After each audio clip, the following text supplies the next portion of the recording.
Iginiit ni Foreign Affairs Secretary Maria Teresa Lazaro ang kahalagahan ng dialogue o pakikipag-usap para maayos ang sigalot sa West Philippine Sea.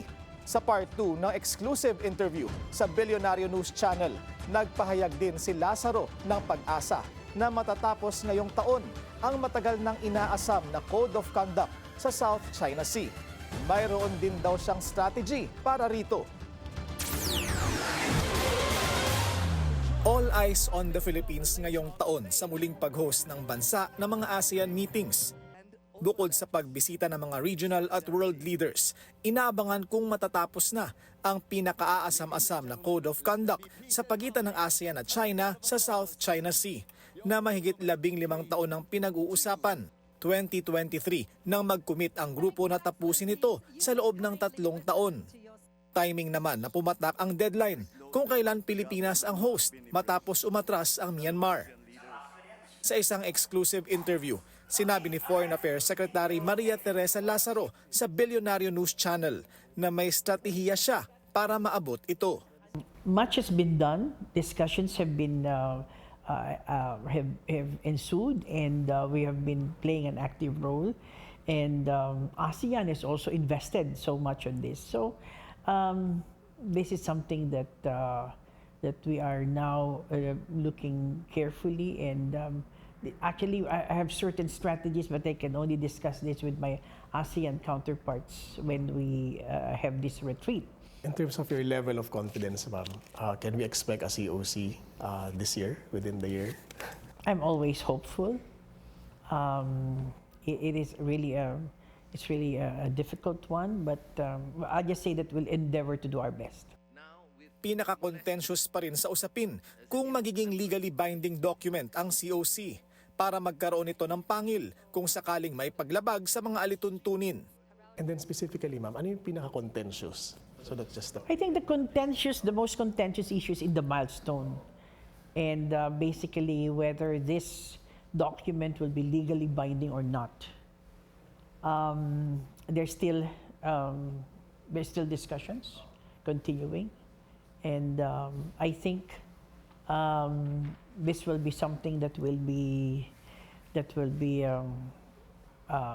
I mean, even probably it might be raised to the level of the foreign ministers, but we'll see. It's really an evolving, a living document, and but we are all, I think, including the whole of ASEAN, including China, is really involved in and trying to finish this document as mandated by the foreign ministers. Kung sakali, maiiba ito sa nabuong Declaration on the Conduct of Parties in the South China Sea noong 2002, kung saan nangako ang ASEAN at China na ipatutupad ang self-restraint o pagpigil sa sarili na paigtingin ang sigalot o gawing komplikado ang sitwasyon sa dagat, kabilang ang pagtira sa mga uninhabited islands. Dahil hindi binding ang DOC, nanatiling walang pangil ang dokumento at tuloy ang island building ng ibang bansa, kabilang ang pagtayo ng military installations nang hindi napapanagot. Well, as stated in the document itself, it's a code of conduct, and therefore, practically, probably the most important aspect of this is the concept of self-restraint. Well, basically, that's how things are evolving from the definition of the terms of reference of self-restraint. Again, I'm hopeful that, and it's not only the Philippines, it's even practically, because we have all, ASEAN have all invested in this document. Now this one, we are endeavoring to make it a legally binding document. So that makes a whole of a difference. Para kay Lazaro, mahalaga pa rin ang dialogue o pakikipag-usap para maayos ang anumang gusot at pagbaba ng tensyon. Sa gitna ng mga agresibong aksyon ng China sa West Philippine Sea, nasa 59 na diplomatic protests na ang inihain ng Pilipinas laban sa China sa ilalim ng Marcos administration. Simply because we're also talking to them. We've been discussing them. We also have demarches. We call them to the Department of Foreign Affairs and discuss these issues with them. So protest documents follows thereafter.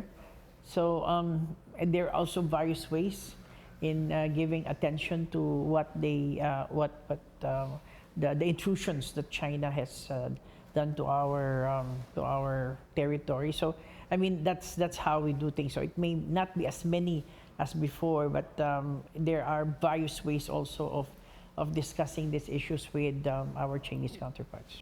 Napag-uusapan din ang mga issue kapag ipinatatawag ang mga opisyal ng China at sa serye ng Bilateral Consultative Mechanism o BCM. And have these steps been helpful to improve the overall yes, situation? Definitely. It is my view that any form of diplomatic dialogue is always helpful. It is definitely the trajectory of every discussion between any other on a bilateral basis is always helpful, and it's steps towards trying to arrive at a certain objective. But to your answer, yes, the bilateral consultative mechanism has always been helpful, and we hope that it will continue. Kapayapaan din ang nais isulong ng Pilipinas sa pagkampanya ng bansa na makuha ang isa sa 10 non-permanent seat sa Security Council ng United Nations sa 2027 hanggang 2028. Ayon kay Lazaro, nais bigyang diin ng Pilipinas ang kahalagahan ng peaceful conflict resolution, gaya ng naging karanasan sa peace talks at pagbuo ng Bangsamoro Autonomous Region in Muslim Mindanao.